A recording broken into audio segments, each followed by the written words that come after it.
Hello students, welcome back once again. आज हम पढ़ने वाले हैं क्लास 11th फिजिक्स का एक बड़ा ही सुंदर सा topic, that is projectile motion. Projectile motion ये हमारा लेक्चर नंबर 8 है, motion plane chapter 4th class 11th physics का। तो भाई अगर आप चाहते हो कि सारे लेक्चर्स आपको एक ही जगह पर एक ही सीक्वेंस में मिल जाए ना, तो आपको कुछ भी नहीं करना है, प्लेलिस्ट सेक्शन में जाना है। क्लास 11th फिजिक्स के नाम से आपको प्लेलिस्ट मिलेगी, वहां पर सारे लेक्चर आपको एक लाइन से एक सीक्वेंस में मिल जाएंगे। तो बस वहां से आप सभी लेक्चर्स को एक्सेस कर सकते हो, आपको फिर ढूंढना नहीं। बोला सर इसका प्रीवियस और नेक्स्ट पार्ट नहीं मिल रहा है, कहां मिलेगा? सब कुछ वहीं मिलेगा। एक बार डिस्क्रिप्शन में जो लिंक दी गई है उसको भी एक बार चेक कर लेना। चलिए तो आज हम पढ़ते हैं प्रोजेक्टाइल मोशन क्या होता है। तो सबसे पहले जो है ना, हमें प्रोजेक्टाइल मोशन को दो तरह से सीखना है। न्यूमेरिकल डेरिवेशन कॉन्सेप्ट सब कुछ करेंगे इस वीडियो के अंदर। हाँ देखिए, सबसे पहले हमें जानना है कि प्रोजेक्टाइल मोशन आखिरकार हमने देखा कहां है, और फिर इसके फिजिक्स के टर्म में डेफिनेशन जानेंगे। देखिए तो आपने जो है कई बार देखा होगा है ना, कि मान के चलो आप यहां खड़े हो और आपने जो है एक बॉल ली और इस तरह से फेंक दी, ठीक है, और सामने आपके जो फ्रेंड ने इसको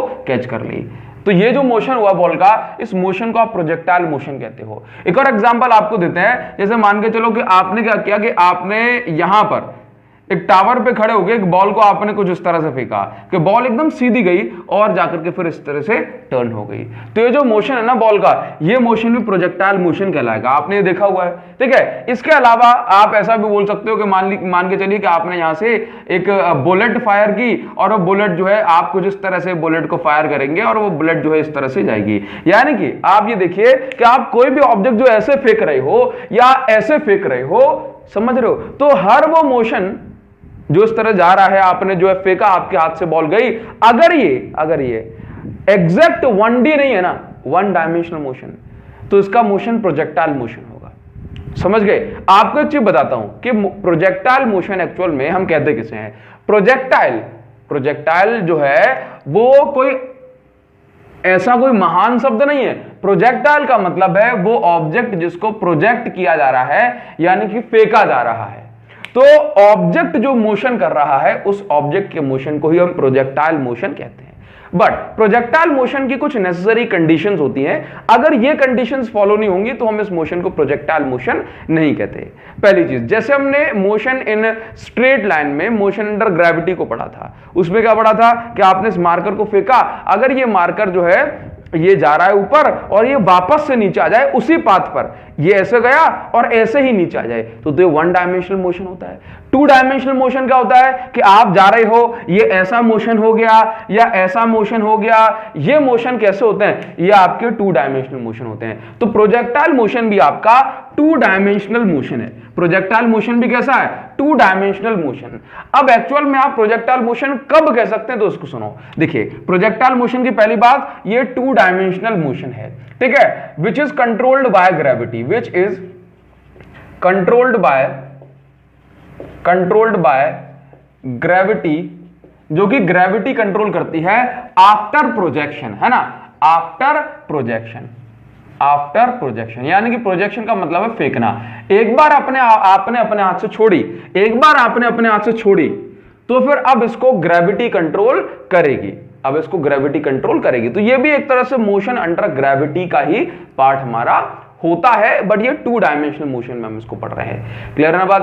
चलिए अभी देखो, कब हम किसी मोशन को प्रोजेक्टाइल मोशन कह सकते हैं। पहली चीज आपने क्या कहा कि आपने कहा कि एक बार आप छोड़ दो, फिर ग्रेविटी इसको कंट्रोल करेगी, और अगर ये टू डायमेंशनल मोशन है तो फिर ये प्रोजेक्टाइल मोशन होगा। अच्छा, इस प्रोजेक्टाइल मोशन की कुछ खासियत होती है, जैसे कि प्रोजेक्टाइल मोशन में आप देखते हैं कि दो तरह की वेलोसिटीज होती हैं, ठीक है। एक वो वेलोसिटी जो इसको आगे बढ़ा रही है, सुनना जरा बात को ध्यान से, उसको हम कहते हैं हॉरिजॉन्टल वेलोसिटी।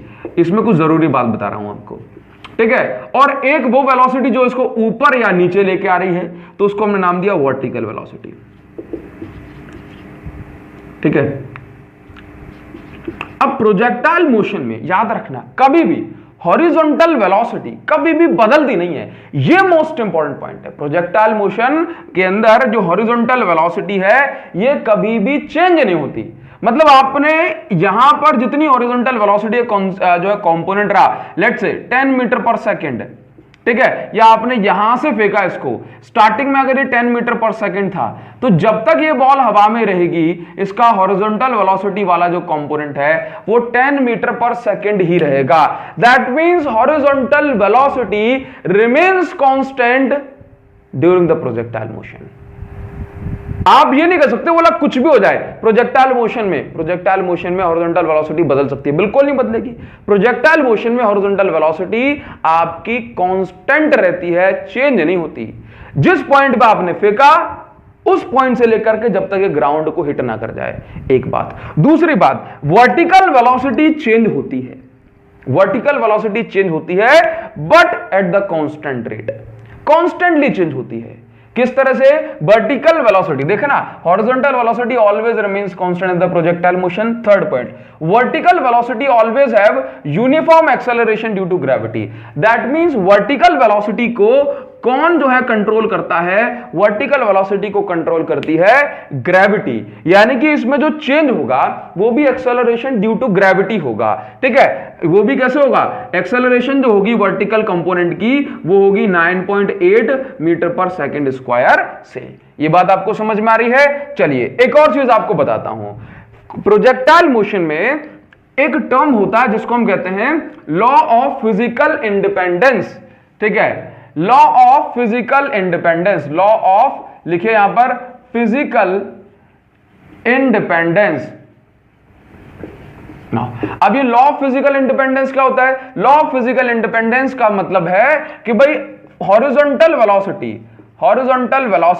ठीक है, और वर्टिकल वेलोसिटी एक दूसरे से एकदम इंडिपेंडेंट है, दोनों को कुछ लेना देना ही नहीं है एक दूसरे से। समझ गए? हॉरिजॉन्टल वेलोसिटी और वर्टिकल वेलोसिटी दोनों ही एक दूसरे से इंडिपेंडेंट है ना। इस चीज को गैलीलियो ने भी अपनी बुक में मेंशन किया हुआ था। तो एक एग्जांपल देता हूं, जैसे मान के चलिए ये टावर है, इसकी हाइट है मान के चलो 40 मीटर, इस टावर की हाइट है 40 मीटर। अब मान के चलिए आपने कुछ वेलोसिटी से यहां पर एक बॉल को नीचे फेंका, ठीक है, और आपने सेम वेलोसिटी से इस बॉल को हॉरिजॉन्टल फेंक दिया, है ना, एकदम हॉरिजॉन्टल ये जाना चाहिए। अगर किसी भी तरह का एयर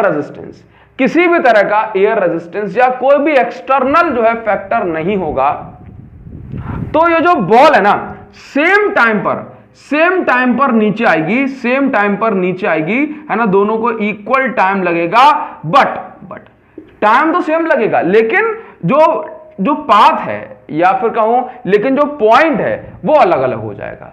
समझ गए? दोनों सेम टाइम पर आकर के नीचे गिरेगी, लेकिन क्या होगा? बट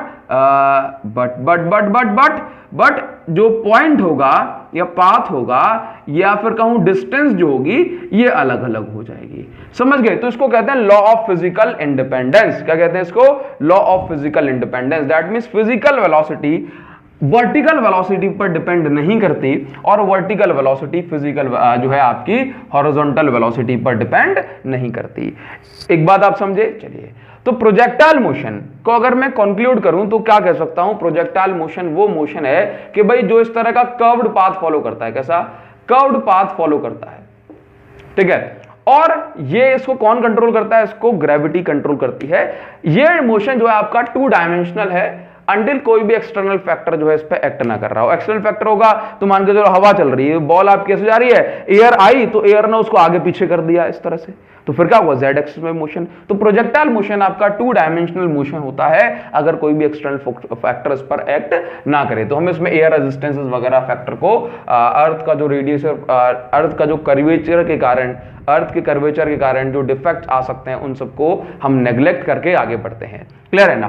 तो कर्व्ड पाथ होता है प्रोजेक्टाइल मोशन का, एक तरह से कर्व्ड पाथ है, या फिर मैं इसको कहता हूं एग्जैक्ट टर्म्स में ये पैराबोलिक पाथ है। पैराबोलिक पाथ है ये जो पाथ है, ये जो उसका ट्रैक है इसको अपन पैराबोलिक ट्रैक कहते हैं, ठीक है। पाथ को हम प्रोजेक्टाइल मोशन में ट्रेजेक्ट्री कहते हैं। क्या कहते हैं? ट्रेजेक्ट्री, ठीक है। तो अगर मैंने कहा कि भाई प्रोजेक्टाइल का पाथ कैसा है, आपने कहा सर पैराबोलिक, तो आपको कहना पड़ेगा what is the trajectory of projectile. तो जब ट्रेजेक्ट्री कहूंगा तो आप पाथ की बात करेंगे। क्लियर है नाउ? तो प्रोजेक्टाइल मोशन में 2 वेलोसिटीज होती हैं, एक हॉरिजॉन्टल वेलोसिटी और एक वर्टिकल वेलोसिटी। हॉरिजॉन्टल वेलोसिटी कभी भी चेंज नहीं होती, वर्टिकल वेलोसिटी चेंज होती है but due to gravity only, जो कि एक्सेलरेशन ड्यू टू ग्रेविटी की रेट से होती है। That means 9.8 metre per second से इसकी जो वैल्यू है वो चेंज होती रहती है। आगे बढ़ेंगे, जब भी कोई प्रोजेक्टाइल फेंका जाए, चाहे वो प्रोजेक्टाइल आपका जो है किसी भी तरह से फेंका जाए, किसी भी एंगल पर फेंका जाए, जब भी कोई प्रोजेक्टाइल फेंका जाएगा तो उसके पीक पॉइंट पर या कहूं मैक्सिमम हाइट पर वर्टिकल वेलोसिटी जीरो होती है। ये चीज आपको समझना है। बच्चे जो है कई बार गलती कर जाते हैं, बोला मैक्सिमम हाइट पर वेलोसिटी जीरो, नहीं, प्रोजेक्टाइल मोशन में वर्टिकल मतलब जो है ना मैक्सिमम हाइट पर वर्टिकल वेलोसिटी जीरो होती है। वर्टिकल वेलोसिटी मतलब ये और ज्यादा ऊपर नहीं जाता, आगे तो बढ़ता है, समझे, ये और ज्यादा ऊपर नहीं जाता, ये आगे तो बढ़ता है। क्लियर है ना? चलिए, तो वर्टिकल वेलोसिटी इसकी जो है vy हो जाती है जीरो, जबकि vx वेलोसिटी इन एक्स एक्सिस वही होती है जो हमने इनिशियली इसको हॉरिजॉन्टल एक्सिस में प्रोवाइड की थी। समझ में आया? एक्चुअल में प्रोजेक्टाइल मोशन जो है होता ही क्यों है, तो उसका जो है ना बड़ा ही सिंपल सा जो रीजन है वो है सिंपल हमारी ग्रेविटी माता, that means acceleration due to gravity. आपने किसी बॉल को फेंका तो सीधा था, तो उसको जाना भी सीधा ही चाहिए था, लेकिन हुआ क्या कि भाई यहां पर जो है ग्रेविटी लग रही है ना, तो ये हल्का सा जो है नीचे आई, ठीक है। फिर क्या हुआ, और ग्रेविटी लगी और तो इस तरह से जो है ना ग्रेविटी लग कर इसने जो इस तरह का पाथ फॉलो कर लिया, ठीक है। हालांकि हम बाद में इसकी ट्रेजेक्टरी को प्रूव भी करेंगे कि ये पैराबोलिक है। समझ आया ना? तो आपको ये समझ आया? अच्छा, इसके अलावा क्या हो सकता है कि अगर आप इसको एकदम सीधे ना फेंकें तो आप इसको ऐसे फेंक सकते हैं। तो हुआ क्या, आपने तो फेंका था सीधा, लेकिन हुआ क्या कि भाई ग्रेविटी लग रही है, तो एक पॉइंट पर ग्रेविटी ने इसकी वर्टिकल वेलोसिटी कर दिया जीरो, बोला अब तुम जीरो हो गई, अब नीचे आ जाओ बॉल, तो भाई ये नीचे आने लगी। तो एक्चुअल में हुआ क्या, ये ग्रेविटी के कारण ये ऊपर और नीचे जा रही है, हॉरिजॉन्टल वेलोसिटी के कारण ये आगे बढ़ रही है। क्लियर कट बात है? अभी इसमें कुछ बातें आपको ध्यान देनी है, जैसे कि बॉल या कोई भी प्रोजेक्टाइल हमारा कितने दूर जाएगा, कोई भी प्रोजेक्टाइल कितने दूर जाएगा, इसको हम कहते हैं रेंज। क्या कहते हैं? रेंज का एक्चुअल में हॉरिजॉन्टल डिस्टेंस ट्रेवल्ड और कवर्ड बाय प्रोजेक्टाइल। रेंज क्या है? रेंज है आपकी हॉरिजॉन्टल डिस्टेंस, है ना, क्या है? हॉरिजॉन्टल डिस्टेंस, ठीक है। अच्छा, इसके अलावा हॉरिजॉन्टल डिस्टेंस और एक और टर्म होता है टाइम ऑफ फ्लाइट। फ्लाइट का मतलब उड़ान। तो कोई भी जो हमारा प्रोजेक्टाइल है वो कितने टाइम तक हवा में रहेगा, इसको हम कहते हैं टाइम ऑफ फ्लाइट। समझ गए? तो मतलब क्या है कि कितने टाइम तक हवा में, इसको सिंपल लिख देता हूं, कितने टाइम तक कोई पार्टिकल हवा में रहा, कितने टाइम तक कोई पार्टिकल हवा में रहा। ये बात क्लियर हुई? चलिए, तो आपको इस पे दो बातें समझनी है। एक तो रेंज यानी कि हॉरिजॉन्टल डिस्टेंस। रेंज क्या है? Horizontal distance. तो रेंज हमेशा हॉरिजॉन्टल वेलोसिटी पर डिपेंड करेगी। रेंज किस पर डिपेंड करेगी? हॉरिजॉन्टल वेलोसिटी पर, ठीक है। हाइट किस पर डिपेंड करेगी? वर्टिकल वेलोसिटी पर, ठीक है। तो टाइम ऑफ फ्लाइट याद रखना, जब भी आप टाइम ऑफ फ्लाइट हवा में जा रहे हो ना, हवा मतलब क्या होती है? Vertical component. मतलब अगर आप हवा का मतलब क्या है कि आपके हाथ से निकल जाए बॉल और जब तक ग्राउंड पे ना टकराए, तो हमने उसको कल बोला जो है कहां जा रहे हो, बोला हवा में उड़ रहा हूं। हवा में उड़ने का मतलब क्या? आप हवा में चल भी तो सकते हो। हवा में उड़ने का मतलब यह है कि मेरा कॉन्टेक्ट जो है ग्राउंड से कट हो गया, तब मैं उसको हवा में उड़ने कहता हूं। चलिए, तो time of flight depends on vertical component, vertical velocity. समझ गए? तो आपको हमेशा याद रखना है कि रेंज जब भी कैलकुलेट करें आप तो हॉरिजॉन्टल कंपोनेंट ऑफ वेलोसिटी लें, टाइम ऑफ फ्लाइट जब भी कैलकुलेट करें तो वर्टिकल कंपोनेंट ऑफ वेलोसिटी लेना है। समझ में आया? अभी हम आगे बात करेंगे, ये चीज याद रखनी है। टाइम ऑफ फ्लाइट, आप कितने टाइम तक जो है ना, बॉल को मैंने फेंका और ये बॉल गई, तो बॉल को फेंका मैंने, बॉल गई, इसका मतलब क्या हुआ? इसका मतलब क्या हुआ कि अगर सिर्फ हॉरिजॉन्टल कंपोनेंट होता तो ये आगे बढ़ती रहती। हाँ, इसके पास वर्टिकल कंपोनेंट है, इसलिए ऊपर नीचे भी जा रही है। समझ गए ना? बात क्लियर हुई ना? तो टाइम ऑफ फ्लाइट हमेशा जो है डिपेंड करेगी वर्टिकल कंपोनेंट पर, रेंज डिपेंड करेगी हॉरिजॉन्टल वेलोसिटी पर, ठीक है ना। तो जब भी कैलकुलेशन करनी है रिस्पेक्टिव जो है टर्म्स में लेनी है। अब इसके बाद हम बात करेंगे प्रोजेक्टाइल मोशन। आपका दो टाइप का होता है, एक होता है आपका हॉरिजॉन्टल प्रोजेक्टाइल मोशन, ठीक है, और एक होता है आपका एंगुलर प्रोजेक्टाइल मोशन। क्या? Angular projectile motion. जब भी मैं कहता हूं हॉरिजॉन्टल प्रोजेक्टाइल मोशन या एंगुलर प्रोजेक्टाइल मोशन, ये डिसाइड हो जाता है just after we project a particle. मतलब जब भी मैंने कह दिया कि भाई हॉरिजॉन्टल प्रोजेक्टाइल मोशन ये है, तो मैं कैसे इसका पता लगा सकता हूं? तो बड़ी सिंपल सी बात है, जैसे हम बॉल को छोड़ते हैं ना, वैसे हमें पता पड़ जाता है कि ये जो प्रोजेक्टाइल मोशन है कैसा है। जैसे मान के चलो, अगर मैं एक बिल्डिंग पर खड़ा हूं और यहां से मैंने कोई एक पैकेट या कोई पार्टिकल फेंक दिया और वो पार्टिकल जो है ना कुछ इस तरह से गया। चलिए मैं इसको ऐसे दिखा देता हूं। मान के चलो मैं एक टावर पे हूँगा या किसी बिल्डिंग पर हूँगा और यहां से कोई पार्टिकल फेंका गया एग्जैक्ट। तो मान के चलो इनिशियली मैंने इसको फेंका तो ऐसे था एकदम ऐसे, ठीक है, लेकिन हुआ क्या, फेंका तो मैंने इसको ऐसे था लेकिन ये पार्टिकल ऐसे जाकर के स्ट्राइक किया। समझ गए? तो इनिशियली मैंने इस पार्टिकल को क्या दी थी, इनिशियली मैंने इस पार्टिकल को सिर्फ हॉरिजॉन्टल वेलोसिटी दी थी। ओनली क्या दिया था, इसको मैंने ux इनिशियली जो दिया था ना वो सिर्फ इसकी हॉरिजॉन्टल वेलोसिटी थी। कितनी थी, मान के चलो initial velocity in x axis is u, ठीक है। और क्या मैंने इसके इस वेलोसिटी के पास इनिशियली क्या कोई वर्टिकल कंपोनेंट है, कोई वर्टिकल कंपोनेंट नहीं है। तो मैंने कहा भाई uy is equal to 0 at this time. समझ में आ गया? That means initial velocity in y axis 0। तो भाई अगर कोई प्रोजेक्टाइल मोशन ऐसा हो रहा है कि जिसमें इनिशियली आपने सिर्फ हॉरिजॉन्टल वेलोसिटी दी थी तो उस प्रोजेक्टाइल मोशन को आप हॉरिजॉन्टल प्रोजेक्टाइल मोशन कहते हैं। जबकि किसी प्रोजेक्टाइल मोशन में अगर आपने क्या किया कि आपने एक बॉल को फेंका और बॉल जो है जाकर के इस तरह से स्ट्राइक कर रही है, ठीक है, आपने एक बॉल को फेंका और बॉल जाकर के इस तरह से स्ट्राइक करती है। तो अभी आपने क्या किया, ये बॉल जो है इनिशियली आपने इसको किसी एंगल पे फेंका, है ना। Let's say this angle is theta with horizontal या विद ग्राउंड, ठीक है, ये एंगल थीटा है। समझ में आया? तो अभी इसके पास कुछ वेलोसिटी होगी u। आपने कहा दो वेलोसिटी इसके पास, एक वेलोसिटी आगे बढ़ा रही है दैट इज योर ux और एक वेलोसिटी आगे लेके जा रही है दैट इज uy, ठीक है। कुछ वैल्यूज होंगी लेकिन वो अभी हमारा कंसर्न नहीं है। तो अगर आप किसी बॉल को किसी एंगल पर फेंकें तो जो प्रोजेक्टाइल मोशन होगा उसको अपन एंगुलर प्रोजेक्टाइल मोशन या ऑब्लिक प्रोजेक्टाइल मोशन कहते हैं। अभी हम आएंगे दोनों के जो है फॉर्मूले हम जो है डिराइव करेंगे।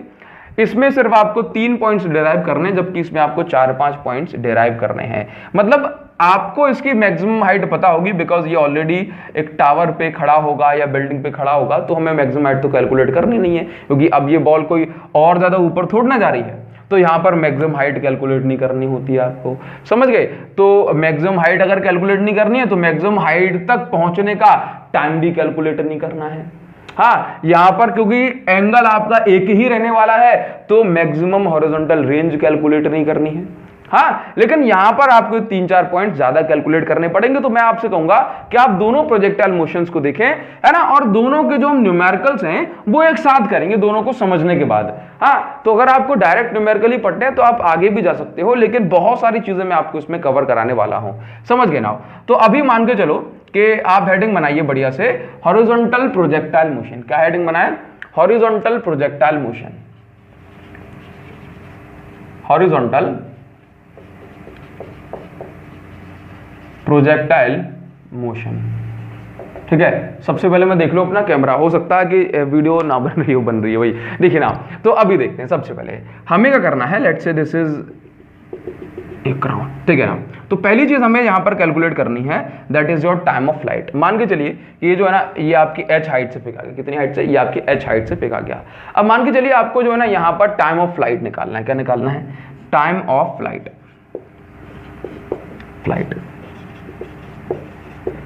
तो टाइम ऑफ फ्लाइट कैसे निकालेंगे इस पर थोड़ा सा नजर मारना। देखो पहली चीज तो मैंने आपसे कही थी ना कि यहां पर जो इनिशियल वेलोसिटी है y एक्सिस में वो 0 है। Initial velocity in x axis only exist here. चलिए अगर मैं इस पॉइंट की बात करता हूं, इस पॉइंट की, तो इस पॉइंट पर क्या होगा जरा बताओ? ये इसकी जो रिजल्टेंट वेलोसिटी होगी वो तो कुछ आगे होगी, ठीक है, लेकिन उसके बारे में बात हम आगे करेंगे। लेकिन इस पॉइंट पर क्योंकि ये आगे भी बढ़ रहा है और नीचे भी आ रहा है तो उसके पास दोनों वेलोसिटीज होंगी।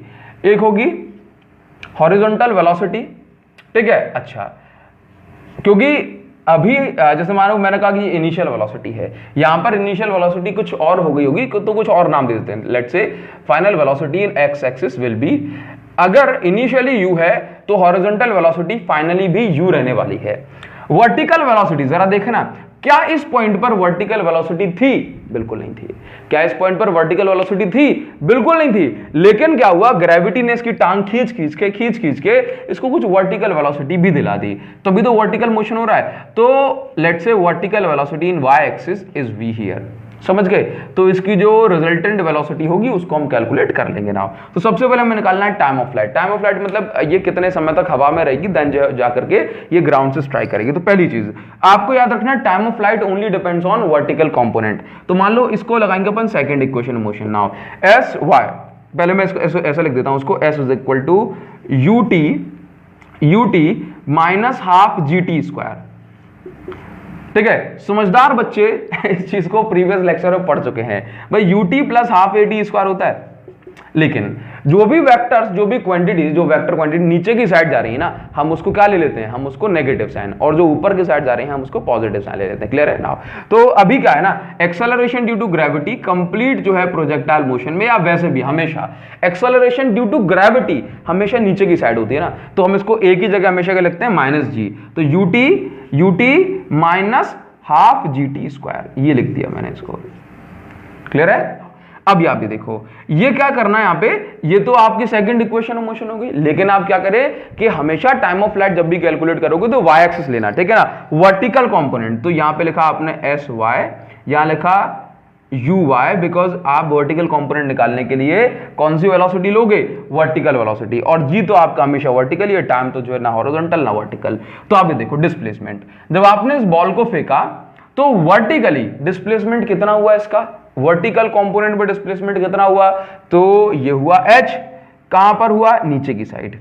ये मत कहना बोला सर ये बॉल यहां से फेंकी तो यहां पर डिस्प्लेसमेंट, नहीं, ये तो आपका भैया, ये तो आपका ओवरऑल डिस्प्लेसमेंट हुआ। मैंने कहा वर्टिकल डिस्प्लेसमेंट कितना हुआ, तो यहां से लेके वाई एक्सिस में डिस्प्लेसमेंट देखो। मैंने कहा एक्स एक्सिस में डिस्प्लेसमेंट कितना हुआ, तो यहां से लेके ये वाला डिस्प्लेसमेंट देखो। मैंने कहा टोटल डिस्प्लेसमेंट कितना हुआ, तो ये वाला देख लो। समझ में आया। तो बताइए कि इसमें कितना डिस्प्लेसमेंट हुआ, तो आपने कहा h, लेकिन कहां पर, नीचे की साइड, इज इक्वल टू, ये बताओ इनिशियली क्या वाई एक्सिस में वेलोसिटी थी, नहीं थी, तो जीरो लिखो, minus half G T square. तो आप यहां से आगे बढ़ेंगे और यहां पर क्या देखेंगे भाई, minus H is equal to minus half G T square. तो आपका माइनस से माइनस कैंसिल हो जाएगा और जो टाइम बचेगा this will be your √2h by G. तो ये जो फॉर्मूला हमने निकाल दिया, ये किसका फॉर्मूला है, ये फॉर्मूला है टाइम ऑफ फ्लाइट का। दैट मीन जब भी आपको टाइम ऑफ फ्लाइट निकालना है हॉरिजॉन्टल प्रोजेक्टाइल के केस में, तो बस आप इसमें वैल्यू पुट करते हैं, क्लियर हो जाएगा। समझ में आ रही बात ना। आगे बढ़ेंगे, दूसरा जो पॉइंट हमें इसमें डिराइव करना होता है दैट इज रेंज, है ना। मतलब ये प्रोजेक्टाइल अगर आपसे कह दिया जाए कि 50 मीटर के टावर पे खड़े होकर फेंकी आपने, हाँ 50 मीटर के टावर पे खड़े होकर फेंकिए विद सम इनिशियल वेलोसिटी, कुछ भी होगी इसकी, बट केवल हॉरिजॉन्टल प्रोजेक्टाइल मोशन है, तो कितने टाइम तक ये बॉल हवा में रहेगी, √2h बाय जी निकालो, आंसर आ जाएगा आपका, है ना। ओनली हाइट और acceleration due to gravity effect कर रही है। समझ में आ रही है ना। अब ये बॉल कितनी आगे जाएगी, इसके लिए क्या देखते हैं, देखो तो रेंज निकालना है। रेंज एक्चुअल में क्या है, हॉरिजॉन्टल डिस्टेंस। रेंज क्या है, यहां से लेके यहां तक की हॉरिजॉन्टल डिस्टेंस, या यहां से लेके यहां तक की हॉरिजॉन्टल डिस्टेंस। तो रेंज का जो फॉर्मूला होता है वो होता है horizontal velocity into time of flight. क्या, इनटू टाइम ऑफ फ्लाइट। ध्यान से देखो, तो रेंज जो अपन निकालेंगे इसको हम x से रिप्रेजेंट कर देते हैं। सो range is your horizontal velocity कितनी है, इनिशियली u थी, टाइम ऑफ फ्लाइट कितना है, √2h बाय जी। तो आपका जो रेंज निकल के आ गया वो ये निकल के आ गया। क्लियर है। थर्ड जो हमें कैलकुलेट यहां पर करना है वो ये है कि आपको निकालना है वेलोसिटी एट एनी पॉइंट, या वेलोसिटी ऑफ पार्टिकल, या velocity of projectile when it hits the ground. ठीक है, तो यहां क्या लिखोगे, यहां पे लिखना वेलोसिटी एट एनी पॉइंट। ठीक है, वेलोसिटी एट एनी पॉइंट। तो देखो एनी पॉइंट का मतलब ग्राउंड भी आता है, just before hitting the ground. हाँ, वेलोसिटी एट एनी पॉइंट या फिर just before hitting the ground, just before hitting the ground. ठीक है ना। अभी ध्यान दो, अब कंडीशन क्या बनती है कि मान के चलिए कि यहां पर एक पार्टिकल है, यहां आ रहा है। अच्छा, यहां पर भी अगर आप जो है उसकी वेलोसिटी देखोगे ना तो वो इस तरह से दिखेगी, इसका एक्स कंपोनेंट वाई कंपोनेंट। ठीक है ना। अब ध्यान से देखो, मान के चलिए कि हमारे पास ये रही इसकी रिजल्टेंट वेलोसिटी, जिसको मैं नाम दिया v। तो v जो हो जाएगा ना, v को मैं कैलकुलेट करूंगा तो पाइथागोरस थ्योरम लगाऊंगा यहाँ पे, ठीक है। Let's say this angle is theta, ठीक है। बस हॉरिजॉन्टल के साथ मान के चलिए इसने जो है एंगल बना दिया थीटा, या चलो उसको नाम दे देते हैं बीटा। अभी देखना ध्यान से, तो हुआ क्या, बीटा इसने एंगल बनाया और यहां पर पीजीडी लगाऊंगा तो आपको पता पड़ जाएगा कि भाई वर्टिकल मतलब हॉरिजॉन्टल वेलोसिटी का होल स्क्वायर प्लस आपका वर्टिकल वेलोसिटी का स्क्वायर, ठीक है। तो v इज इक्वल टू आपका निकल के आ जाएगा, जो vx है वो है आपका u स्क्वायर प्लस vy। कैसे निकालोगे, तो vy निकालने के लिए बड़ा ही सिंपल से काम आप करना है। मैं तो सिंपल आप ये कहूंगा कि भाई v is equal to u plus at होता है, ठीक है। हमारे केस में यहाँ पर u माइनस gt हो जाएगा, तो v बाय ये vy है तो ये uy हो जाएगा, वर्टिकल कंपोनेंट ले रहे हो तो इनिशियल वेलोसिटी y एक्सिस में 0 होती है, तो ये हो गया आपका माइनस gt, तो vy इज इक्वल टू आ गया माइनस gt। तो अगर आप माइनस gt का होल स्क्वायर करते हैं तो क्या आ जाएगा आपके पास, v is equal to root u square plus g square t square. ये बात क्लियर हुई। तो आपको किसी भी पॉइंट पर अगर निकालना है, क्या आपको किसी भी पॉइंट पर कैलकुलेट करना है, आपको किसी भी पॉइंट पर वेलोसिटी, रिजल्टेंट वेलोसिटी प्रोजेक्टाइल की कैलकुलेट करना है, तो आप सिंपल क्या करें, u square plus g square T square लगाएं, रूट के अंदर आपका आंसर निकल के आएगा।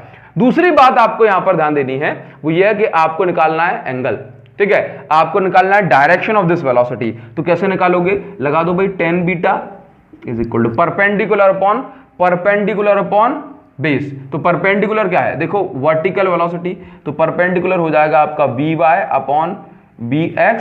सो vy हम जानते हैं क्या होता है, gt अपॉन ux क्या होता है, bx क्या है u। तो आपके पास जो एंगल आ जाएगा this will be beta is equal to tan inverse gt upon u। तो ये आपका एंगल हो गया एट एनी पॉइंट। ये एंगल क्या है, एक्चुअल में ये डायरेक्शन है, ये क्या है, डायरेक्शन ऑफ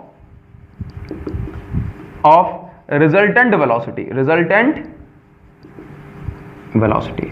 समझ में आया ये पॉइंट। अगर आपको क्लियर हो रहा है तो जब हम एंगुलर प्रोजेक्टाइल मोशन पर अभी पहुंच रहे हैं, इस पर भी न्यूमेरिकल करेंगे, लेकिन 5-7 मिनट के बाद जब हम एंगुलर प्रोजेक्टाइल मोशन को कंप्लीट करेंगे। तब हॉरिजॉन्टल प्रोजेक्टाइल मोशन के बाद एंगुलर प्रोजेक्टाइल मोशन पर हम आ चुके हैं, और अब हमें जो है ना इसको एकदम बेसिक समझेंगे, लेकिन इसमें बहुत सारी चीजें समझ रहे हो जो आपको क्लियर करनी है। सिर्फ डेरिवेशन को ही डिराइव नहीं करना है, आपको काफी सारी चीजों को क्लियर करना है, मतलब कॉन्सेप्ट आपको चमकने चाहिए ना। देखो सिंपल सी बात, सबसे पहले हमने मान लिया कि हमारे पास जो है एक प्रोजेक्टाइल होगा, उसको हमने यहां से जो है कुछ वेलोसिटी के साथ जो है प्रोजेक्ट किया, और वो जो है जाकर के इस पॉइंट पर ग्राउंड से स्ट्राइक कर गया।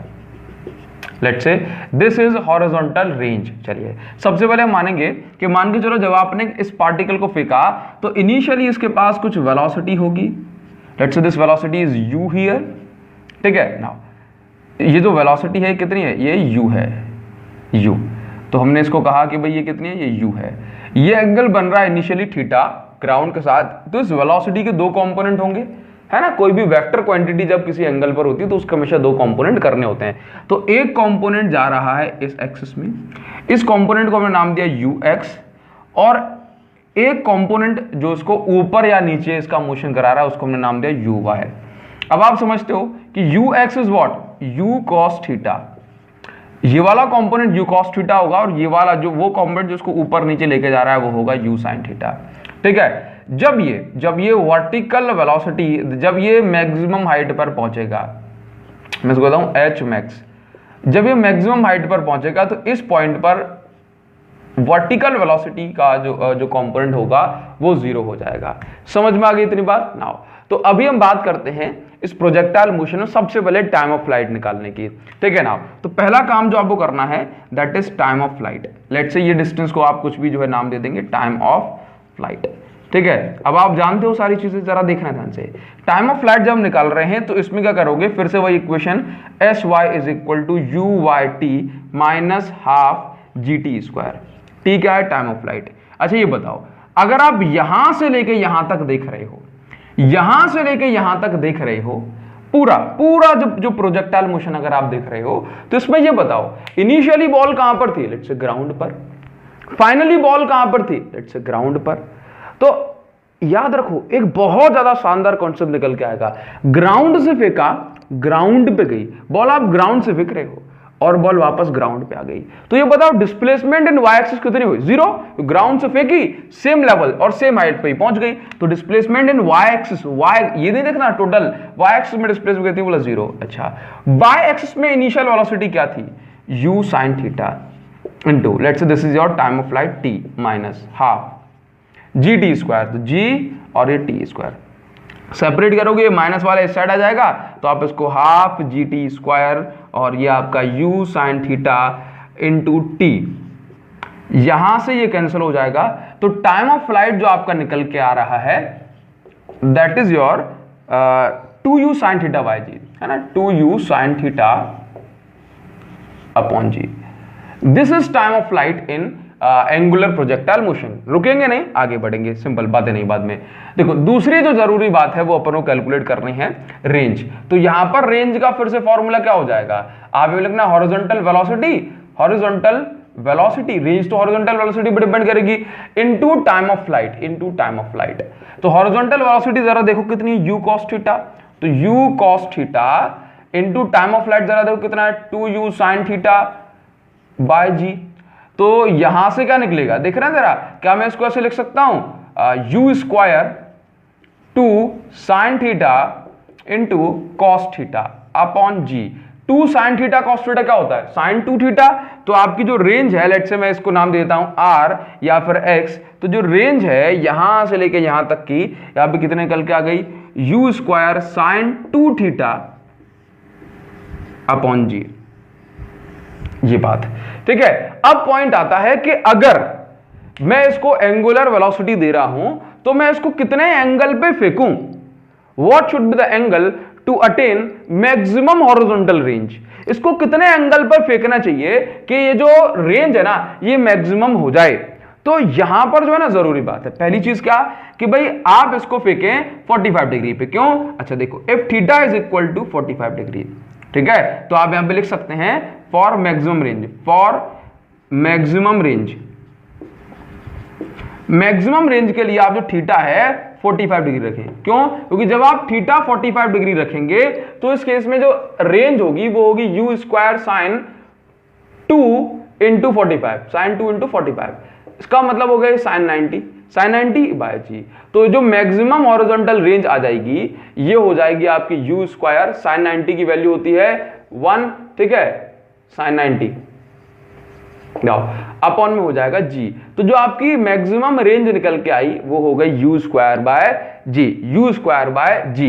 अच्छा, तो अब अगर आपसे पूछा जाए, जरा सुनना, एक बड़ा ही इंपॉर्टेंट सा क्वेश्चन है कि हॉरिजॉन्टल जो रेंज है वो मैक्सिमम कब होगी? आपने कहा 45 डिग्री पे, लेकिन अगर मान लो आपको कोई भी चीज फेंकनी है, ठीक है, 45 डिग्री के साथ, ग्राउंड के साथ, ठीक है, बोला सर क्या फर्क पड़ता है जो है हॉरिजॉन्टल के साथ या वर्टिकल के साथ, दोनों के साथ ही 45 डिग्री बनेगा? नहीं, ये आपका जो है ना थोड़ा सा दिमाग लगाना है आपको।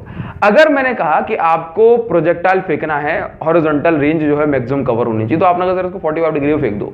अच्छा, इसका मतलब है कि मान के चलो कोई जो स्प्रिंटर है वो जेवलिन लेके आ रहा है और जेवलिन उसको फेंकना है, ठीक है, तो कितनी डिग्री से फेंके? 45 से थोड़ा सा ज्यादा कि 45 से थोड़ा सा कम? तो आंसर इज 45 से थोड़ा सा कम डिग्री पे फेंके, वो एंगल जो है ना 45 से कम बनाए। क्यों? क्योंकि अभी क्या बोला था कि ये बॉल जो है ना, ये बॉल एग्जैक्ट ग्राउंड से फेंकी जा रही है, इसलिए आपने कहा कि एग्जैक्ट 45 डिग्री बनाओ। लेकिन क्योंकि वो भाग के आ रहा है तो उसके जो हाथ से जो एंगल बन रहा हो ग्राउंड के साथ वो 45 थोड़ा ज्यादा हो रहा होगा, इसलिए वो क्या करे कि हल्का सा जो 45 डिग्री से कम एंगल बनाए ताकि ये मैक्सिमम रेंज पर जाकर गिरे। तो चाहे वो डिस्कस थ्रो हो या फिर हम जेवलिन फेंक रहे हैं, ग्राउंड से थोड़ी सी ऊपर से फेंक रहे हैं ना, इसलिए जो हमें एंगल है वो 45 से कम बनाना चाहिए। किसके लिए? जेवलिन थ्रो या डिस्कस थ्रो वगैरह या किसी भी चीज को फेंकना है। तो समझ में आ रही बात नहीं? क्योंकि हम ये जो हमने जो डेरिवेशन बनाया है वो एग्जैक्ट ग्राउंड से एंगल थीटा बना रहा है, बट जब हम इसको फेंकेंगे तो क्योंकि हाथ ऊपर आ जाएगा तो एग्जैक्ट ग्राउंड से एंगल हमारा नहीं बन पाएगा। समझ में आ गई? तो ये चीज आपको क्लियर होनी चाहिए। तो यहां पे आप लिख सकते हो फॉर जेवलिन थ्रो, ठीक है, डिस्कस थ्रो, स्पेलिंग गलत लिख दिया क्या? Now for discus throw angle should be slightly less than 45 degree. ये बात समझ में आ रही है? अच्छा, अभी इसमें 3 पॉइंट्स आते हैं। एक तो आती है क्योंकि देखो इसमें जा रहा है मैक्सिमम हाइट, पहले तो हॉरिजॉन्टल प्रोजेक्टाइल मोशन में ऑलरेडी उसने मैक्सिमम हाइट से फेंका था, तो उसमें कैलकुलेट नहीं करना था। ये रिजल्ट्स आपको ध्यान रखने हैं, अभी रिजल्ट्स जो है सारे रिजल्ट्स ध्यान रखने हैं, ठीक है। नाउ अभी अपन को निकालना है इसकी हॉरिजॉन्टल हाइट, फिर निकालेंगे हॉरिजॉन्टल हाइट तक पहुंचने का टाइम, है ना। तो अपना ये सारी चीजें क्लियर हो जाएंगी। बात समझ में आ रही है? तो आप यहां पर लिखें, time to reach maximum height. हाँ, तो आपको यहां पे लिखना है time to reach maximum height. तो बड़ा ही सिंपल सा काम आपको करना है, time to reach maximum height. हाँ, अच्छा, तो अपन सबसे पहले एक काम करें, इसकी मैक्सिमम हाइट निकाल लें यहाँ पर। चलो ठीक है, तो आप क्या करें यहाँ पर b is equal to U T plus या b is equal to U plus A T लगाएं, ठीक है, जिसको मैं लिख सकता हूं वर्टिकल डायरेक्शन में U Y minus G T, ठीक है। तो वर्टिकल पॉइंट पर वेलोसिटी हो जाएगी 0 इज इक्वल टू ये हो गया आपका u साइन थीटा माइनस ये हो गया g और ये हो गया t, ठीक है। तो देखो अगर आपको टाइम ऑफ फ्लाइट निकालना है फॉर आपका मैक्सिमम हाइट, हाँ, time to reach maximum height, time to reach, तो आप यहां पर लिख दें max height. Time to reach max height अगर आपको निकालना है तो आप क्या करेंगे, यहां पर सिर्फ लिखें u साइन थीटा इस साइड चला जाएगा, ठीक है, और ये जो है आपका आ जाएगा, अच्छा ठीक है, एक मिनट, ये माइनस जी टी इस साइड चला जाएगा तो पॉजिटिव हो जाएगा, जिसके कारण से जो आपका ये t है वो आ जाएगा u sine theta bye g। ये आपका मैक्सिमम हाइट पहुंचने का टाइम है, वो अपन निकाला था, वो था आपका सिंपल टाइम ऑफ फ्लाइट। चलिए, तो आपको एक चीज क्लियर हो रही है, आधे तक पहुंचने में time of ascending u sine theta by G, वापस लौट के आने में अगर आप u साइन थीटा g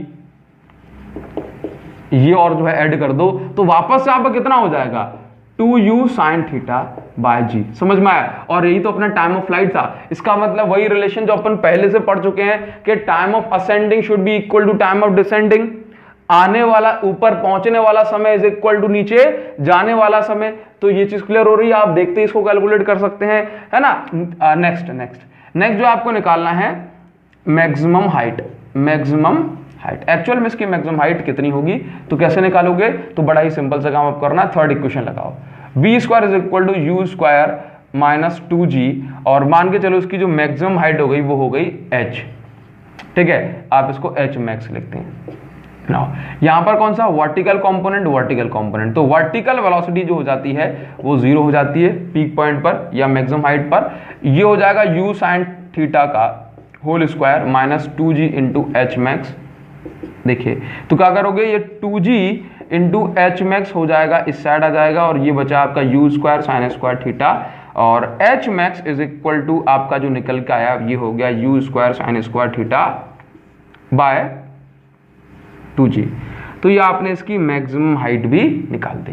बताइए क्लियर हो रहा है ना। तो अगर आप ये सारी चीजें क्लियर कर पा रहे हैं तो ये बहुत अच्छी बात है, अगर ये हो गया तो मजा आ जाएगा। अगर अच्छा चलो एक बात बताऊं मैं आपको, मैं फिर से कहता हूं आपसे कि इस पॉइंट पर जरा अगर आपको निकालनी होती रिजल्टेंट वेलोसिटी तो निकाल देते क्या? बिल्कुल निकाल देते। क्या करोगे?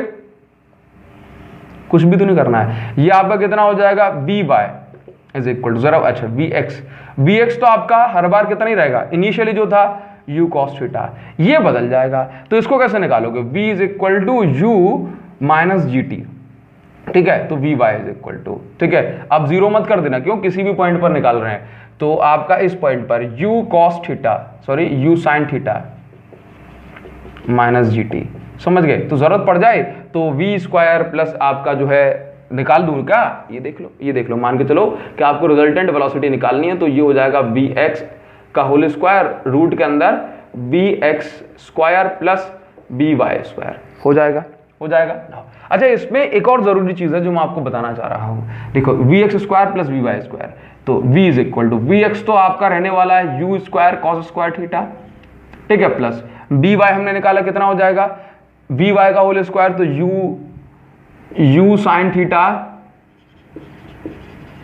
माइनस जी टी का होल स्क्वायर हो जाएगा। चलिए तो अगर आप इसको ओपन करेंगे तो आपको मिलेगा b is equal to you square cos square theta plus U square sine square theta और ये आपका plus G square T square minus 2u sine theta into G T, ये बन जाएगा। अब यहां से आप जो है क्या क्या कर सकते हैं, जरा इसको देख लो।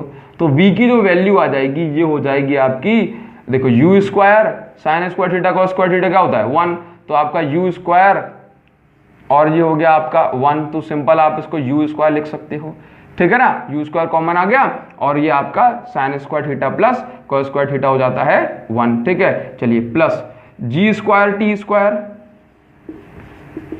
Minus 2u sine theta into G T, ये आपकी जो है ना फाइनल वेलोसिटी निकल के आ गई। ये बात समझ में आ रही है, ठीक है ना। तो आप इसका स्क्रीनशॉट ले सकते हैं। फिर आपको एक बहुत जरूरी पॉइंट बताता हूं यहां पे।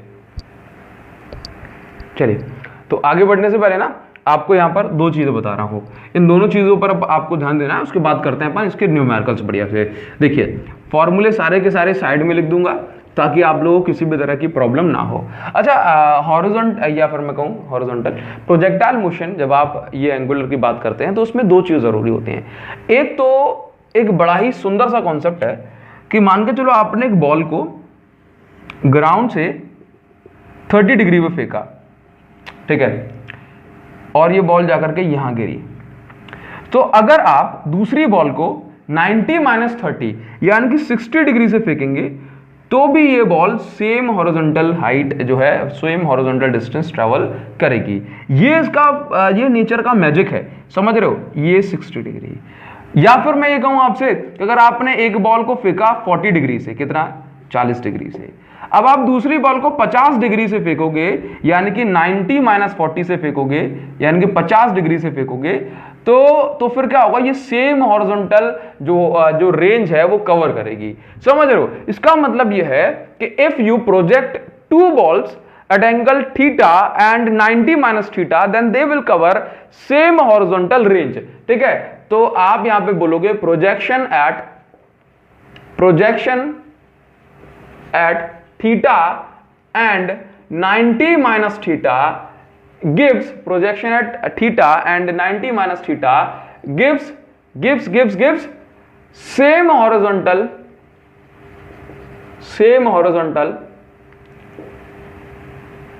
रेंज।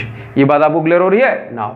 अभी देखो, अभी इसमें क्या है सेम हॉरिजॉन्टल रेंज, और ये बात क्लियर हुई। चलो इसको अपन प्रूव कर देते हैं। प्रूव कैसे कि 90 - थीटा और थीटा के लिए रेंज सेम होनी चाहिए। तो अब देखो, अभी हमने निकाला है रेंज का जो फॉर्मूला है वो है आपका u square sine 2 theta upon G, ये रेंज का फॉर्मूला है।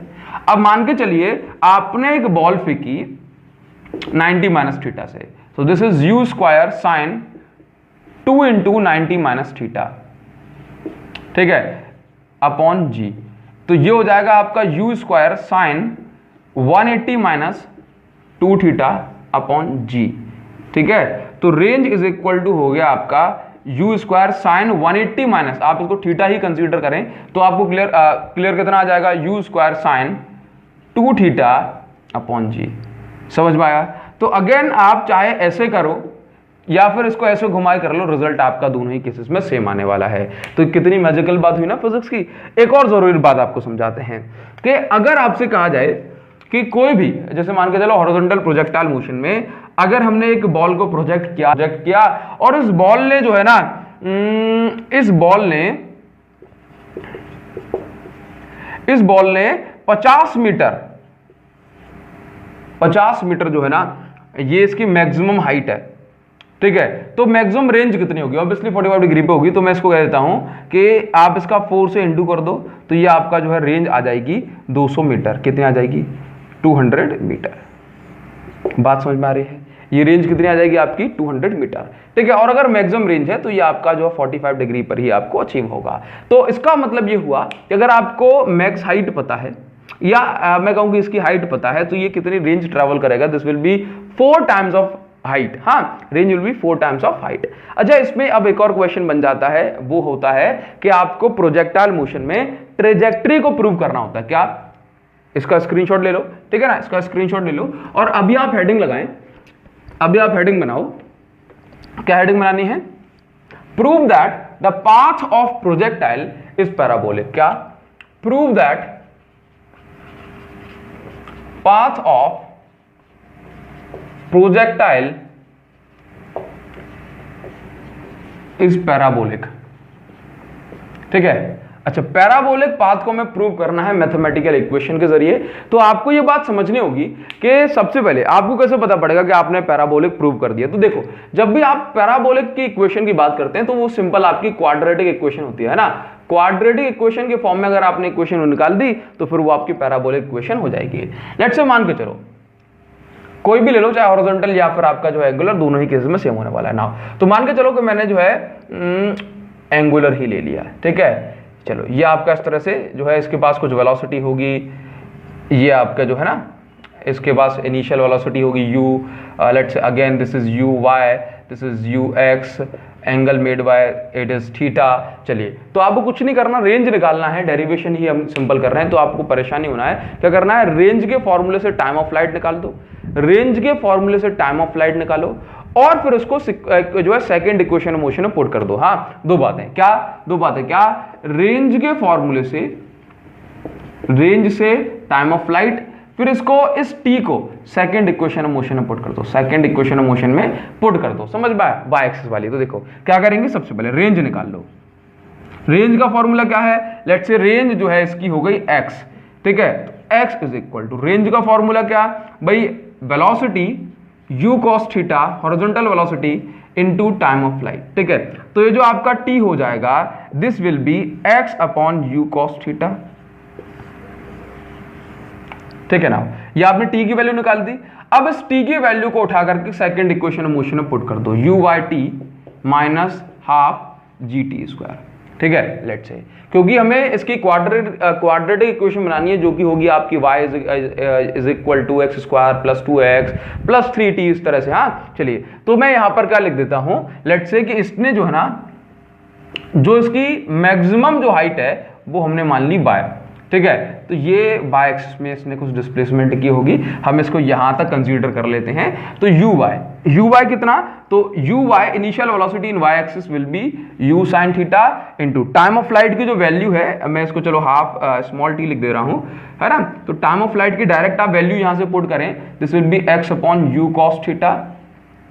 ठीक है, चलिए, minus half g t square, तो t क्या है? x square upon u square cos square theta, ये हो जाएगा। चलिए, y is equal to, u से u कैंसिल हो गया तो ये बचा x into tan theta.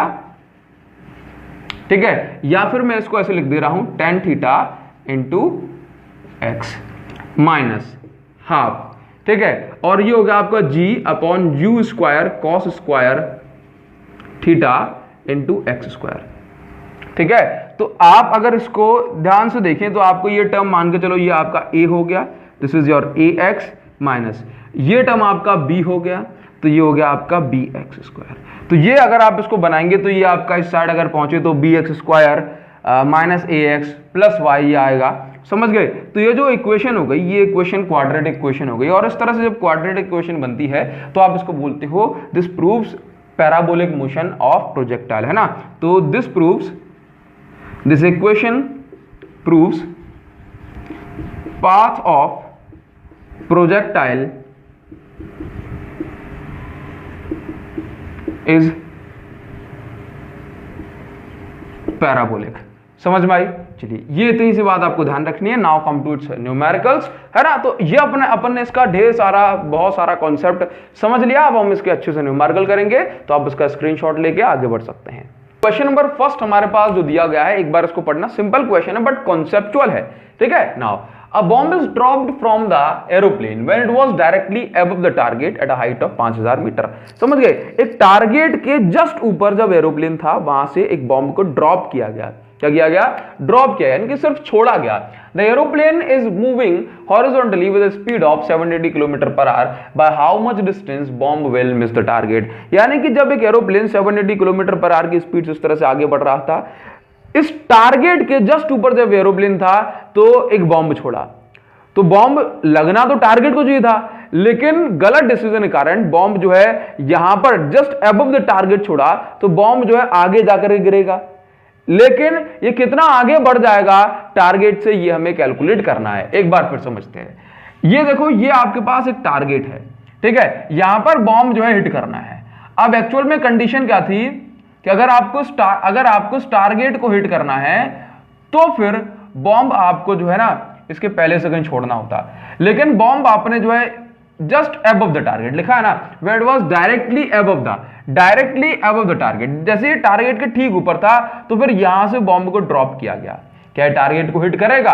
Answer is no, ये टारगेट को हिट नहीं करेगा, बिकॉज जैसे आपने देखा होगा ना कि अगर आप एक जो है अच्छी खासी स्पीड वाली बाइक पर हो, आपने जो स्टोन यहां पे छोड़ा, ठीक है, फिर क्या हुआ कि जैसे आपने स्टोन छोड़ा तो जिस जगह पे आपने स्टोन हाथ से छोड़ा था क्या उसी जगह पे जाके गिरता है? बिल्कुल नहीं, स्टोन गिरता है उस जगह के आगे। समझ रहे हो? तो ऐसे ही तो होता है। देखो यहां पर एक बात क्लियर होगी कि आपको जहां पर ये इस बॉम्ब को ड्रॉप किया वहां पे नहीं गिरेगा, ये जो है ना आगे जाके गिरेगा। तो यही पूछ रहा है कि जिस पॉइंट पर ये गिरेगा ना, मतलब इसने अपने टारगेट को मिस कर दिया, तो ये डिस्टेंस कितनी होगी, by how much distance bomb will miss the target. चलिए, तो इससे पहले अपन को एक छोटा सा कॉन्सेप्ट समझना जो अपन पहले भी पढ़ चुके हैं कि जैसे मान लीजिए जिस प्लेटफॉर्म से किसी बॉल को या ऑब्जेक्ट को ड्रॉप किया जाता है, जिस प्लेटफॉर्म से बॉल को ड्रॉप किया जाएगा उस प्लेटफॉर्म की वेलोसिटी उस ड्रॉपिंग बॉल के पास या ड्रॉप्ड बॉल के पास आती है। जैसे मान के चलो अगर ये जो एरोप्लेन है ये आपका स्टेशनरी होता हवा में, ठीक है ना, ऊपर नीचे कहीं नहीं जा रहा होता, सिर्फ स्टेशनरी होता, तब आप बॉल को ड्रॉप कर, देखो थ्रो करना और ड्रॉप करने में अंतर है। थ्रो करते हो तो आप खुद के साइड से कुछ वेलोसिटी देते हो, ड्रॉप करते हो तो आपने खुद इसको कुछ वेलोसिटी नहीं दी। तो देखो जब आप इसको ड्रॉप करते तो इनिशियल वेलोसिटी 0 हो जाती। क्यों? क्योंकि जो प्लेटफॉर्म है वो भी रेस्ट में है, ठीक है। अगर ये प्लेटफॉर्म ऊपर जा रहा होता 2 मीटर पर सेकंड से, तब आपने इस बॉल को ड्रॉप किया होता तो बॉल के पास जो वेलोसिटी होती ना +2 मीटर पर सेकंड होती। अगर ये हमारा जो प्लेटफॉर्म है ये 720 किलोमीटर पर आवर से आगे बढ़ रहा है जो एरोप्लेन, तब आपने ड्रॉप किया है, तो इस ड्रॉप्ड बॉम्ब के पास कितनी वेलोसिटी होगी? तो बोला जितनी वेलोसिटी, और जैसी वेलोसिटी हमारे प्लेटफॉर्म के पास है जहां से छोड़ा जा रहा है, ठीक वही वेलोसिटी बॉम्ब के पास आएगी। तो आप मुझे बताओ कि प्लेटफॉर्म कहां मूव कर रहा है, दैट मींस एरोप्लेन कहां मूव कर रहा है? तो आपने कहा हॉरिजॉन्टल डायरेक्शन में। कितना? 720 किलोमीटर पर आवर, ठीक है। चलिए, हॉरिजॉन्टल डायरेक्शन में 780 किलोमीटर पर आवर, तो फिर बॉम्ब के पास भी कितनी वेलोसिटी आएगी? 720 kilometre per hour. Horizontal, aeroplane जो है सिर्फ हॉरिजॉन्टल डायरेक्शन में जा रहा है, किसी एंगल पर नहीं, तो बॉम्ब के पास भी जो वेलोसिटी आएगी वो सिर्फ हॉरिजॉन्टल डायरेक्शन में आएगी। समझ रहे हो क्यों? क्योंकि जिस प्लेटफॉर्म से बॉडी को ड्रॉप किया जाता है ठीक उसी प्लेटफॉर्म की जो वेलोसिटी है बॉडी के पास आ जाती है, जैसे वेलोसिटी जा रही है वैसी वेलोसिटी आती है। तो यहां पर अगर आप जब बॉम्ब को ड्रॉप करेंगे तो एक्चुअल में क्या होगा कि बॉम्ब जो है ना इसकी वेलोसिटी इसको मिलेगी और हॉरिजॉन्टल मोशन ये बॉम्ब करते हुए कुछ इस पॉइंट पर जाकर के स्ट्राइक होगा। समझ में आ गई? मतलब ये जो एरोप्लेन है वो भी आगे तक पहुंच गया होगा तब, ठीक है, वो एक अलग चीज है ना। तो अभी अपन को ये डिस्टेंस ये कैलकुलेट करनी है, ये डिस्टेंस हमें कैलकुलेट करनी है, जिसको हम नाम दे देते हैं रेंज। ये हमारा तो हॉरिजॉन्टल उसका जो है क्वेश्चन हो गया, इसकी जो डिस्टेंस है वो कितनी है? 5000 मीटर। बस अब तो निकाल ही देंगे अपन रेंज। कैसे निकालेंगे? तो आप देख लो कि सबसे पहले ये देख लो कि कितने टाइम तक हवा में रहेगा, है ना, टाइम ऑफ फ्लाइट। तो टाइम ऑफ फ्लाइट का फॉर्मूला क्या है?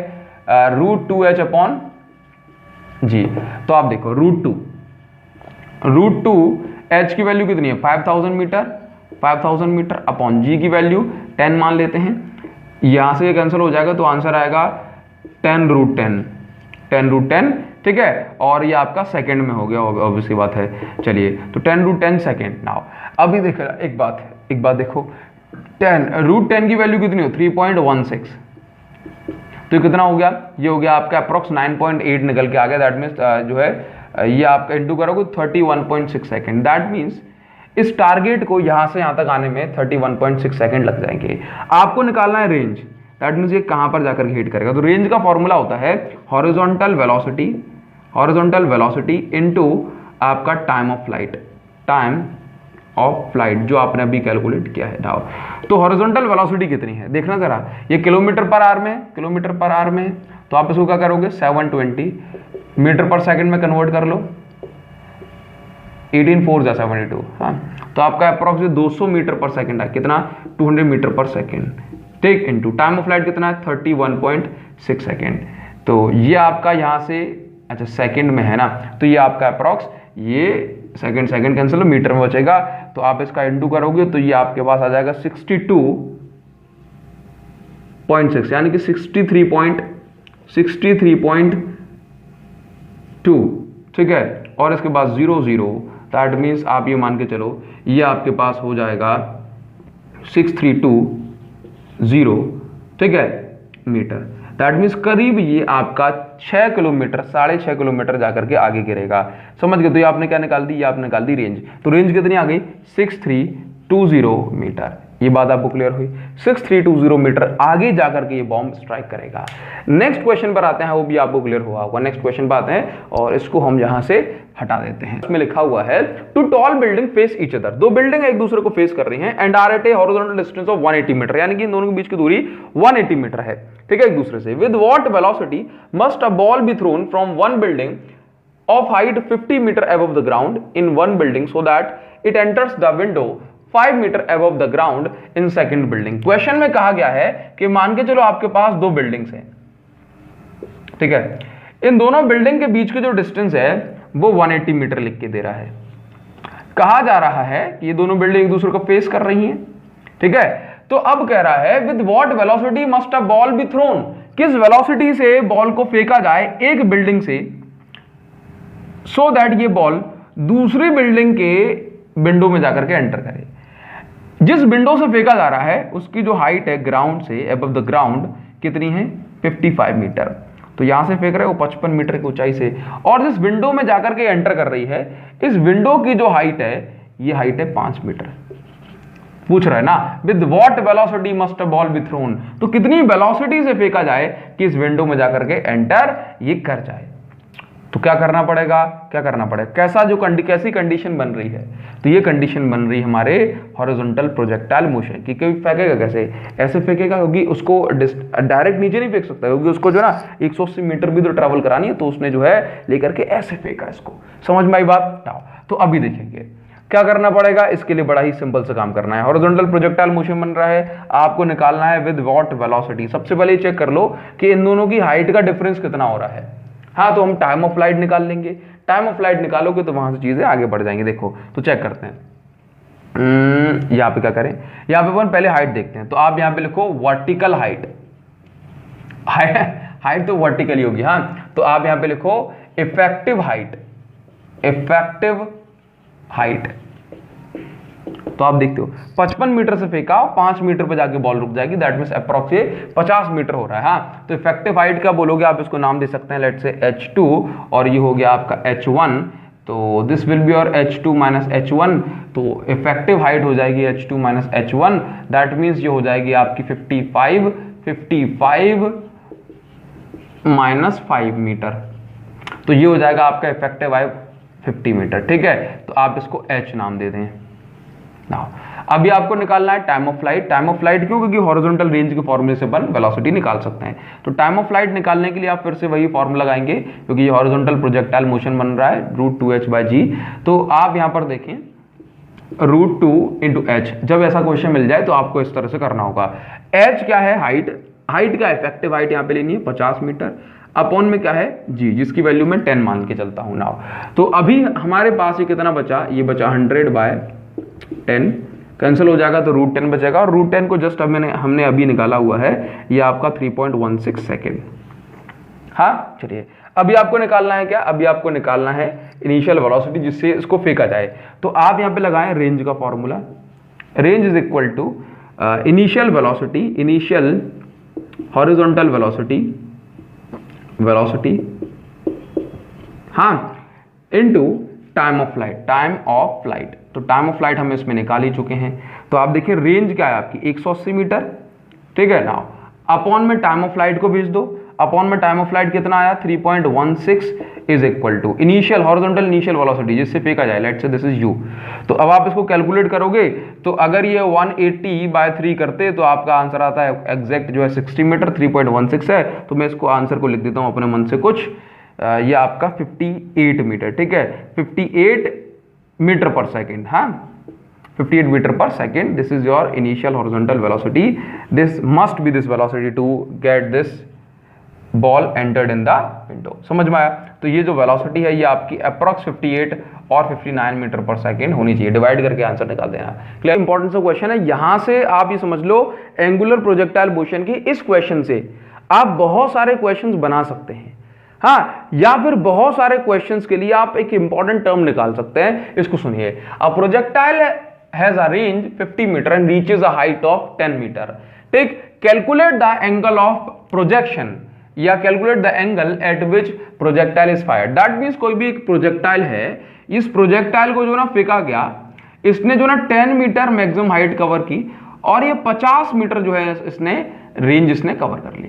ठीक है. तो पूछ रहा है कि किस एंगल पर इसको फेंका गया होगा. चलिए, तो कभी भी किसी भी क्वेश्चन में आपको हॉरिजॉन्टल रेंज मिल जाए, ठीक है, या फिर सॉरी मैं आपसे कह दूं किसी भी क्वेश्चन में आपको हाइट मिल जाए और रेंज मिल जाए और एंगल पूछ रहा हो, ठीक है, तो उस क्वेश्चन में आपको कुछ भी नहीं करना है. आंखें बंद करके, मैं आपको भी इसको प्रूव भी कराऊंगा, आंखें बंद करके tan theta is equal to 4h upon r लगा दो, आपका आंसर आ जाएगा. ठीक है. लेकिन हम इसको अभी प्रूव करेंगे सो दैट आपको कभी जो है कोई प्रॉब्लम ना हो. देखिए, तो अगर मैं आपसे कहता हूं कि इसमें रेंज, इसकी में जो है हाइट कितनी दी, आपने कहा 10 मीटर. मैं आपसे कहता हूं इसमें रेंज कितनी दी, आपने कहा कि भाई 50 मीटर. तो मैं अगर आपसे कहूं कि हॉरिजॉन्टल मतलब जो है हाइट का फॉर्मूला क्या है, पहली चीज हाइट का फॉर्मूला, तो क्या बोलूंगा, ये मैक्स हाइट है, ये मैक्सिमम हाइट. तो हाइट हमने निकाली हुई है कितनी, u square sine square theta upon 2g. ये हाइट का फॉर्मूला है. इसको बना दी मैंने इक्वेशन नंबर फर्स्ट. ठीक है. रेंज का फॉर्मूला क्या होता है, रेंज का फॉर्मूला होता है आपका u square sine 2 theta upon g. मैं इसको फर्दर एक्सटेंड करके जो है लिख सकता हूं u स्क्वायर साइन 2 थीटा को 2 sign theta into cos theta, ये लिख दिया, अपॉन में दिया हुआ है g. ये हो गई मेरी इक्वेशन नंबर सेकेंड. मैं काम करता हूं इक्वेशन फर्स्ट एंड सेकंड का डिवाइड लगा देता हूं. ठीक है. तो मैं यहां पे लिखूंगा divide equation second by first. तो इक्वेशन सेकंड बाय फर्स्ट. ठीक है. तो h अपॉन r मुझे इससे मिलेगा. h की वैल्यू क्या है जरा देखो, u square sine square theta यानी कि sign theta into sine theta, ये हो गया साइन स्क्वायर थीटा, अपॉन में क्या है 2g. ठीक. ये ऊपर जाके पलट जाए, डिवाइड कर रहा हूं ना, तो ये ऊपर जाके पलट जाएगा. तो ये आपका हो जाएगा g upon u square sine theta, u square 2 sign theta into cos theta. हाँ, तो u स्क्वायर 2 लिख देता हूं आगे, 2 sign theta into cos theta.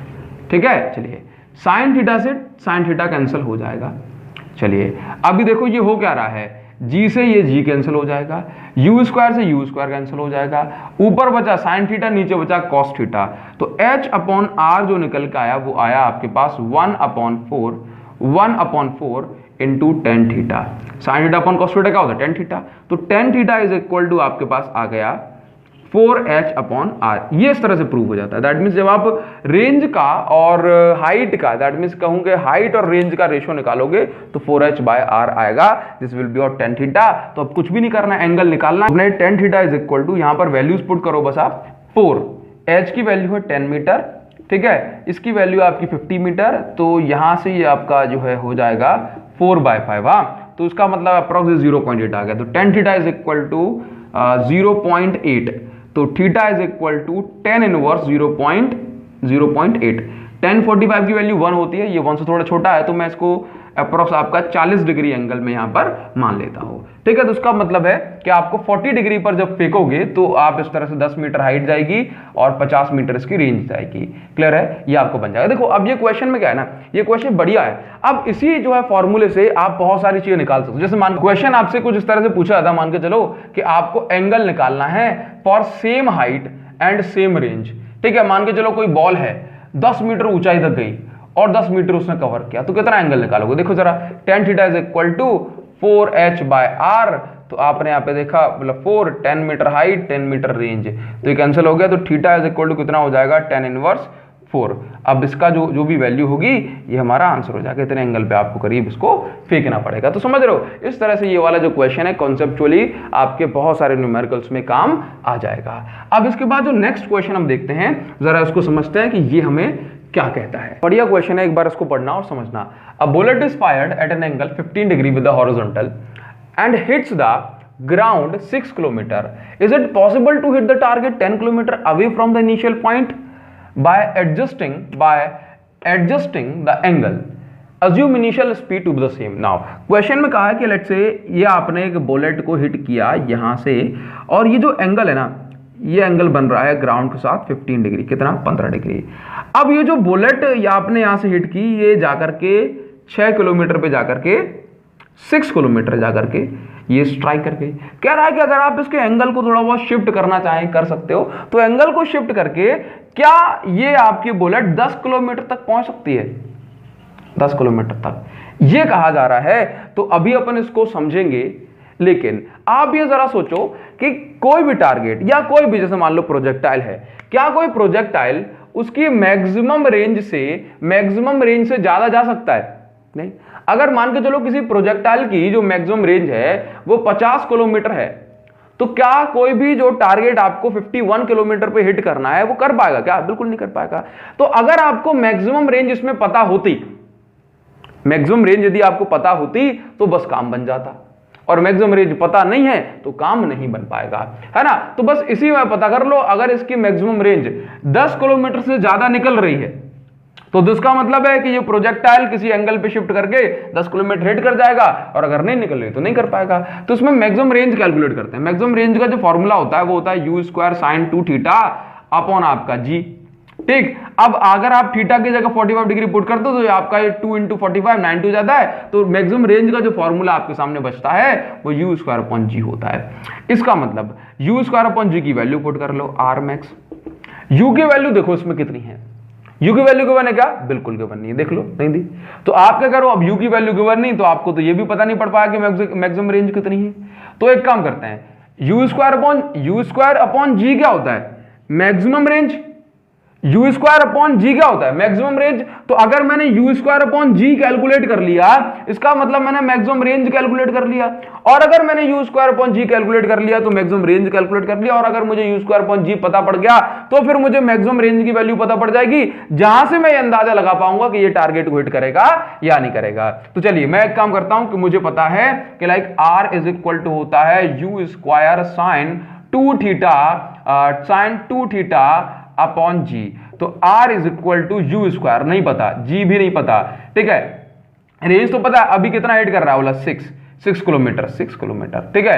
sin 2 theta, तो sin 2 × 15 यानी sin 30, तो 6 किलोमीटर इज इक्वल टू ये आपका हो जाएगा u² g। sin 30 की वैल्यू थी 1/2, तो u², 2 भेजो इस साइड, तो u² g की जो वैल्यू आ गई ये आ गई 12 किलोमीटर। अब ये u² g क्या है? u² g है मैक्सिमम रेंज, यही तो है r max, देखो यही तो है r max। इसका मतलब है कि मैक्सिमम रेंज इसकी 12 किलोमीटर हो सकती है, समझ गए? मैक्सिमम रेंज इसकी 12 किलोमीटर हो सकती है, और अगर 12 किलोमीटर इसकी मैक्सिमम रेंज हो जाएगी तो क्या ये 10 किलोमीटर वाले टारगेट को हिट नहीं कर पाएगा? बिल्कुल कर देगा। तो आप क्या बोलोगे? Yes, it can hit target of 10 kilometre away from the initial point because it's range can be 12 kilometre. समझ में आ गई आपको इतनी बात? तो ये चीज आपको क्लियर हो गई होगी। क्वेश्चन में दिया हुआ है bullet at an angle 60 degree with vertical hits the ground at distance 2 kilometre. हाँ चलिए, तो आपसे कहा कि एक बुलेट है, ठीक है, ये 60 डिग्री से जो है ना 60 डिग्री एंगल बना रही है वर्टिकल के साथ, और ये जो है ग्राउंड को हिट करती है कितने किलोमीटर पे जाके? 2 किलोमीटर पे जाकर के। तो पूछ रहा है अगर आप सेम बुलेट को 45 किलोमीटर पे जाकर के हिट करेंगे तो ये कहां पर जाकर के हिट करेगी? ये आपका क्वेश्चन है। तो बड़ी ही सिंपल सी बात है, आपको क्या करना है, पहले तो ये देखो 60 डिग्री उसमें लिख के दिया है, बट एंगल आपको 30 डिग्री लेना है, बिकॉज यहाँ पर जो हमने फॉर्मूलेस डिराइव किए हैं वो हॉरिजॉन्टल के लिए है, ठीक है। नाउ 30 डिग्री आपके पास दिया, तो कह रहा है कि अगर आप 30 डिग्री से फेंकोगे तो आपका जो 2 किलोमीटर जा रहा है, 45 डिग्री से फेंकोगे तो कितना जाएगा? तो सिंपल सी बात है, अगर कहा कि भाई r is equal to u² sin 2 theta, sorry question क्या अपना यू स्क्वायर साइन मतलब फॉर्मूला 2 थीटा बाय जी। ये देखो अगर आप ये रखते हो तो आपसे कहा जा रहा है रेंज कितनी है 2 is equal to you square की वैल्यू नहीं पता by g sine 2 theta sine 2 theta यानी कि 2 इंटू 30 2 इंटू 30 2 इंटू 30 ठीक है थीटा में 30 वाला कंसीडर करना देखो तो u square by g sine 60 की वैल्यू होती है आपकी √3/2 तो ये हो जाएगा आपका यू स्क्वायर बाय जी की जो वैल्यू आ गई वो आ गई आपका 4/√3 4/√3 ऑब्वियसली आपका मीटर में होगा ठीक है। चलिए तो देखो जरा यू स्क्वायर बाय जी की वैल्यू कितनी आई 4/√3 4/√3 अगर आप निकालोगे तो फिर ये कितनी हो जाएगी 4/√3 निकालोगे तो हमारे हिसाब से ये हो जाएगी ठीक है आपका मतलब है कि ये 4/√3 की वैल्यू होती है 1.732 ठीक है तो 1.732 तो अगर आप इससे डिवाइड करोगे 17 2 जा 34 होता है 7 2 जा 34 और फिर 6 बच जाएगा तो 17 3 जा 51 होता है तो आपके अप्रोक्स 2.32 उसको मान ले 2.32 ये कितना है मीटर में किलोमीटर में तो आपका ये 2.32 किलोमीटर हो जाएगा। तो देखो आपके यू स्क्वायर बाय जी की जो वैल्यू आ गई वो ये आ गई। इसका मतलब ये हुआ कि जो मैक्सिमम रेंज है मैक्सिमम रेंज 45 डिग्री पर अगर फेंकोगे तो रेंज कितनी निकल के आएगी भाई यू स्क्वायर बाय जी अभी तो पढ़ा अपन ने और यू स्क्वायर बाय जी यही निकल के आ रहा है। इसका मतलब ये है कि आंसर जो होगा ये हो जाएगा आपका 2.32 किलोमीटर। बताइए जरा समझ में आ रहा है। ये इस तरह से आप इसके क्वेश्चंस कर सकते हैं। फॉर्मूले का खेल है थोड़ा सा बस किसी क्वेश्चन में आपको घुमा के दिया जाएगा तो दिमाग लगाना है प्रैक्टिस करना है आपसे क्वेश्चंस के बनेंगे। तो आज के लिए बस इतना ही रखते हैं फिर मिलेंगे आपसे नेक्स्ट टॉपिक के साथ नेक्स्ट लेक्चर में। Thank you so much guys thanks a lot see you in the next video thank you.